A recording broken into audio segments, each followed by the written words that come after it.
Hello friends, welcome to my channel. My name is Maribel.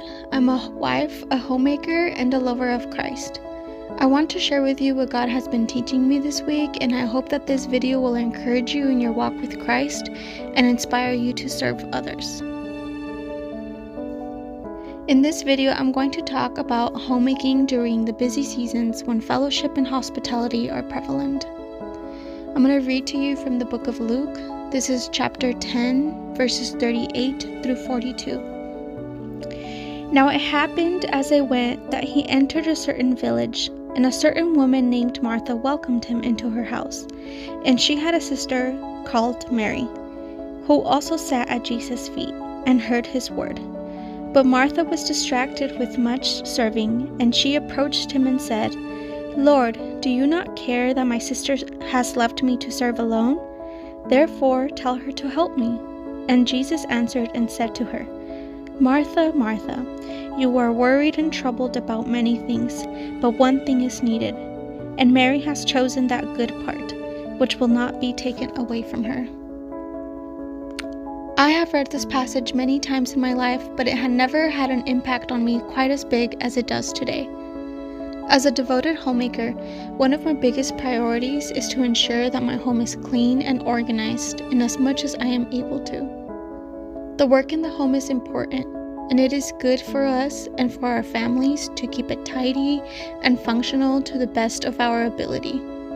It is also a way we can reflect God's character in our homes. However, having a squeaky clean home is not the most important work we have. This passage of Mary and Martha is a reminder that our obligations to our home should never be at the expense of fellowship with others and showing good hospitality, including to the ones that live in our home every day. How kind is our God that He included a very specific example in His Word to remind us of this.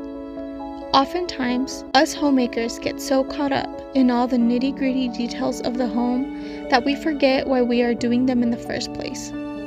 Every once in a while, I like to ask myself, do I work hard in my home because I want it to look good on an Instagram post? Or do I work hard on my home because it will bless the people who are in it? I once heard someone say that the house is for the people, not the people for the house. And I have since then repeated that quote to myself multiple times a day. The past couple of weeks have been full of days where my husband Tobiah and I either had fellowship with others in their home, or we were able to show hospitality in ours. So here I am, cleaning up my kitchen after a few days of mild neglect. It was only by the grace of God that I was able to have a good attitude through it all and not fuss about the mess in my home. I'm not saying that we should turn a blind eye to our duties and that it's okay to always have a dirty house as long as we're showing hospitality. What I am saying is that our desire to have a clean house should not cause us to sin by denying hospitality even to the people who are living in it. Although we should strive for cleanliness and productivity, we need to first organize our attitudes and make sure our heart posture is in place. Our goal is to serve others through our home and not to make our houses the most important thing above everything. I would like to take this opportunity to mention that there are women out there who do a phenomenal job at being able to serve others while also being able to maintain an orderly home. If you are not one of those women and you really struggle with any or both of those things, find a woman who doesn't and learn from her. Whether it's someone you know, someone on the internet, or whether it's a book you can read, do your best to learn and be the best homemaker you can be.